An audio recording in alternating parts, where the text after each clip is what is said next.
Hello बच्चों, स्वागत है आपका हमारे यूट्यूब चैनल गुरुकुल हिंदी साहित्य में। बच्चों, आज हम आप लोगों को कारक के रूप के बारे में बता रहे हैं कि कारक किसे कहते हैं।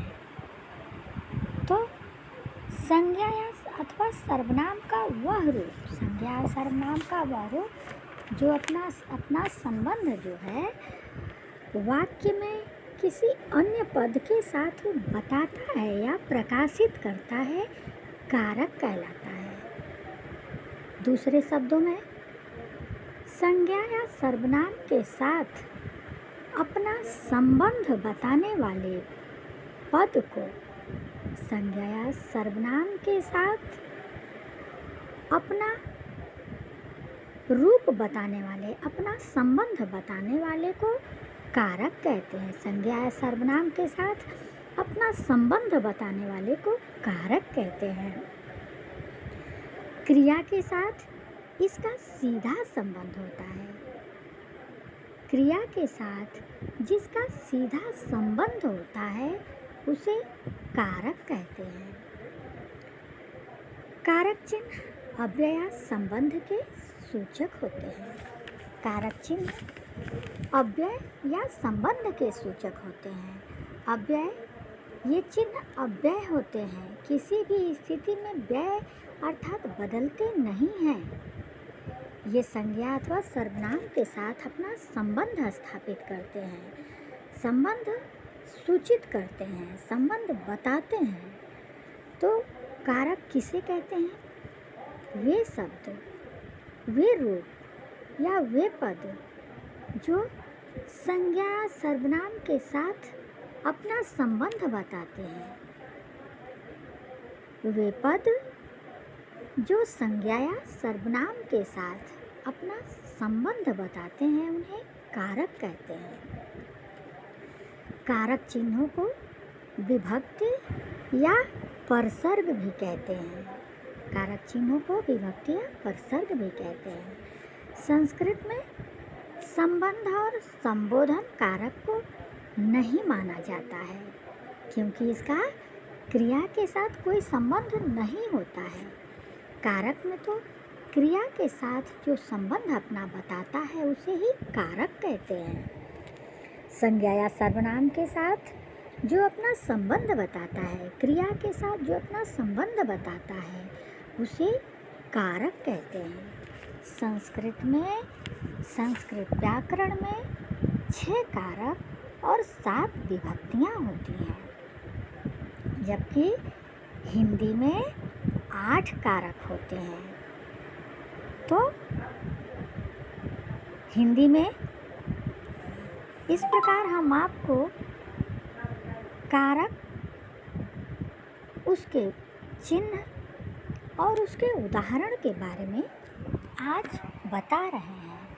इन चिन्हों को याद कर लेने से वाक्य को बनाने में या वाक्य में कारक पहचानने में आपको सुलभता होगी। तो हिंदी में कितने कारक हैं? हिंदी में 8 कारक हैं। पहला कारक है कर्ता, जिसकी पहचान, जिसका चिन्ह क्या है? ए है, जिसे परसर्ग कहते हैं। उसी चिन्ह को परसर्ग भी कहते हैं। तो कर्ता कारक का चिन्ह क्या है? ने है। राम ने, उदाहरण है, राम ने रावण को मारा। राम ने मारा, अभी को नहीं आया है, क्योंकि अभी कर्म कारक हम नहीं बता रहे हैं, अभी सिर्फ कर्ता कारक बता रहे हैं। तो राम ने मारा, यहाँ ने क्या है? ये राम कर्ता है, जिसकी पहचान, जिसको ने से बताया गया है। कर्ता के साथ ने का चिन्ह लगता है। दूसरा है कर्म कारक।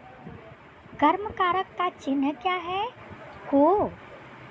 रावण को मारा, जिस पर क्रिया का प्रभाव पड़ता है, जिस पर क्रिया का प्रभाव पड़ता है उसे कर्म कारक कहते हैं। रावण को मारा, रावण पर इसका प्रभाव पड़ रहा है, रावण पर इसका प्रभाव पड़ रहा है। तो इसीलिए को यहाँ क्या है, को कर्म कारक का चिन्ह है। जहाँ भी को आ जाए वहाँ समझना है कि ये कर्म कारक का चिन्ह है। अगला है करण, जिसका चिन्ह है, जिसका परसर्ग है से,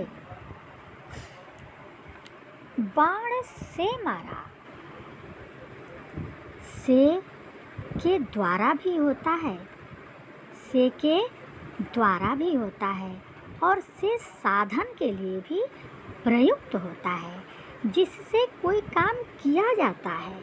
बाण से मारा तो जिससे कोई काम किया जाता है या जिसके द्वारा कोई काम किया जाता है, वहाँ पे करण कारक का प्रयोग होता है और उसका चिन्ह क्या है, से या से के द्वारा। अगला है संप्रदान। संप्रदान कारक का चिन्ह क्या है, के या के लिए। संप्रदान कारक का चिन्ह क्या है, के लिए, जिसके लिए कोई काम किया जाता है। जैसे वह मेरे लिए आम लाया, वह मेरे लिए आया, या वह मेरे पास आया।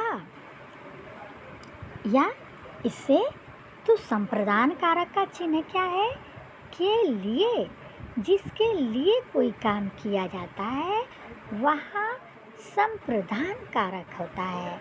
अगला है अपादान कारक। अपादान कारक का चिन्ह क्या है, से अलग, जहाँ अलगाव की स्थिति आ जाती है। जैसे पेड़ से पत्ते गिरे, पेड़ से पत्ते गिरे, अब फिर वो उसमें जुड़ेंगे नहीं। इसलिए जहाँ हमेशा के लिए अलगाव की स्थिति आ जाती है, अलग होने की स्थिति आ जाती है, वहाँ अपादान कारक का प्रयोग होता है। इसका चिन्ह क्या है, से अलग, पेड़ से पत्ते गिरे। बच्चे स्कूल गए, बच्चे घर से स्कूल गए। तो यहाँ जहाँ अलगाव की स्थिति होती है, जहाँ कोई चीज़ हमेशा के लिए अलग हो जाती है, वहाँ क्या होता है, अपादान कारक होता है। अगला है संबंध कारक। संबंध, जहाँ किसी का किसी से संबंध बताया जाए। जैसे इसका चिन्ह क्या है, का के की रा रे री, का के की रा रे री। जैसे राम का भाई आया। जैसे यहाँ संबंध भाई का बता रहा है, यहाँ संबंध राम के भाई का आ रहा है। मीरा की बहन आई, मीरा की बहन गई, या मीरा की बहन, या किसी की भी बहन, भाई, माता पिता, जहाँ भी जिससे कोई संबंध बताया जाए वहाँ संबंध कारक होता है। इसका चिन्ह क्या है, का के की रा रे री। अगला है अधिकरण कारक। अधिकरण कारक का चिन्ह क्या है, में पै पर। इसमें वह घर पर ही है, जहाँ भी पर आ जाए। स्कूल में बच्चे हैं, पेड़ पर चिड़िया है, मेज पर कलम है, इत्यादि। ऐसे जहाँ शब्द आ जाएं, ऐसे जहाँ चिन्ह आ जाएं, ऐसे जहाँ शब्द आ जाएं जो संबंध तो बताते हैं, परंतु उसका संबंध, उसके चिन्ह अलग हैं। उसमें में पै पर, जहाँ भी में पै पर आ जाए वहाँ अधिकरण कारक का चिन्ह में पै पर आ जाए वहाँ अधिकरण कारक होता है। अगला है संबोधन।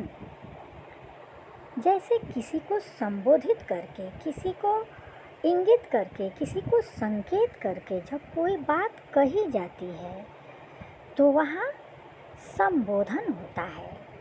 जैसे हे, अरे, हो, हे राम, इसका उदाहरण है हे राम दुख हरो, हे राम दुख हरो। वहाँ हे आया है तो हे किसका चिन्ह है? संबोधन का चिन्ह है। संबोधन में जहाँ भी किसी को संबोधित किया जाए, किसी को बुलाया जाए, किसी के प्रति अपनी संवेदना व्यक्त की जाए, वहाँ संबोधन कारक होता है। तो जैसे किसी को बुलाया जाए, हे राम, हे मोहन, हे सोहन, हे सीता, यहाँ आओ, तो जहाँ भी है, अरे ये देखो ये क्या हो रहा है, ये या हो, हे, अरे, हो, ये चिन्ह किसका है? संबोधन का है। तो हिंदी में कितने कारक हैं? 8 कारक माने जाते हैं। इन कारकों के विषय में इनके चिन्ह और इनके उदाहरण भी हमने आपको बता दिए, और कारक किसे कहते हैं इसको भी बताया हमने कि संज्ञा सर्वनाम के साथ जो अपना संबंध बताता है, इससे सरल कोई परिभाषा हो ही नहीं सकती है कि संज्ञा या सर्वनाम के साथ जो अपना संबंध बताता है उसे कारक कहते हैं। तो बच्चों, ये कारक से संबंधित हमारा छोटा सा वीडियो यहीं पूर्ण हो रहा है। अगले वीडियो में मैं कारक के और रूपों के बारे में आपको बताने आ रही हूँ। तब तक के लिए धन्यवाद।